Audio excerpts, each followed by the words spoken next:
Ukraine को missile attack से बचाएंगे अमेरिका और जर्मनी, पर कैसे?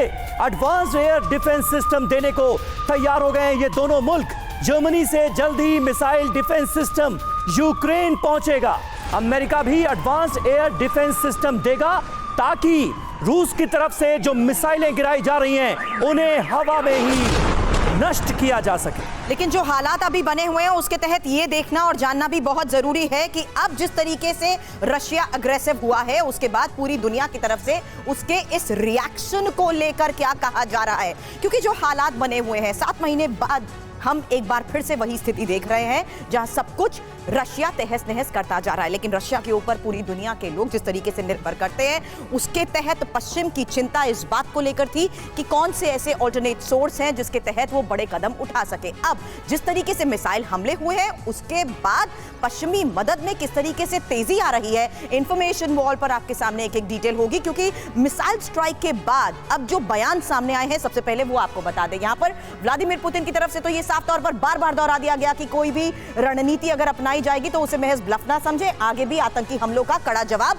जरूर मिलेगा। और साथ ही रूसी सुरक्षा परिषद की तरफ से अभी तो ये पहला एपिसोड है, अभी आगे देखिए और क्या क्या हो सकता है। साथ ही ज़ेलेंस्की जिस तरीके से सामने आए, हालात तो वो बयां कर रहे हैं लेकिन यूक्रेन को धरती से मिटाने की कोशिश बता रहे हैं। क्योंकि अब जिस तरीके से पुतिन की तरफ से ये एक्शन हुआ है उसके बाद ज़ेलेंस्की ना सिर्फ मदद की गुहार लगा रहे बल्कि हालात भी बयां कर रहे हैं और ये कह रहे हैं कि मिसाइलों से बात करने वाले आतंकी हैं पुतिन।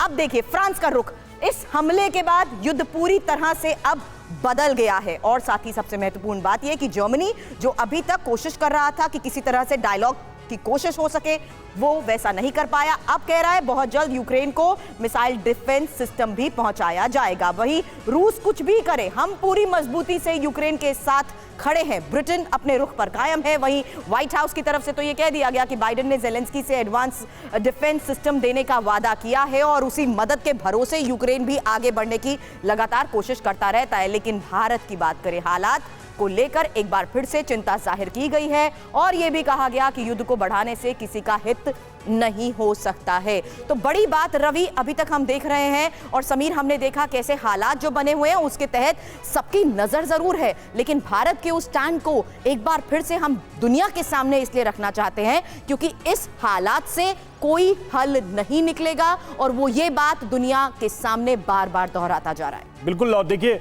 भारत का स्टैंड इस मामले में शुरू से ही क्लियर है और भारत ने राइट फ्रॉम द बिगिनिंग शुरुआत से ये कहा है कि युद्ध किसी समस्या का हल नहीं है। लेकिन सवाल यह है कि इस सलाह को कर्नल सुधीर सुन कौन रहा है और क्या आने वाले समय में भारत के लिए ये जो एक कॉम्प्लेक्स सिचुएशन बन रही है स्टैंड्स को लेकर, मतलब अमेरिका भी है, रूस भी है, यूरोपियन कंट्रीज भी हैं, ये सब दोस्त रहे हैं भारत के लिए, क्या एक डिप्लोमेटिक डिफिकल्टी क्रिएट करने वाले हैं ये आने वाले समय में, आपको लगता है? बिल्कुल आपने सही बात बोली क्योंकि अभी सिचुएशन ऐसी है कि भारत जो है वो शुरू से अलाइन रहा है रशिया की तरफ। हमारा जो भी पीछे बैकग्राउंड रहा वॉर का उसमें हमें रशिया से हमेशा मदद मिलती रही जी। लेकिन आने वाले समय के साथ में भारत ने अमेरिका और यूरोपियन ताकतों के साथ में भी हाथ मिलाने की कोशिश करी और अभी जो पॉलिसी चल रही है उसके हिसाब से जो प्रोग्रेस चल रही है उसमें हम सभी देशों को साथ लेके चलने की कोशिश कर रहे हैं। तो भारत के लिए एक बहुत विचित्र समस्या है इस समय कि किसका साथ दें।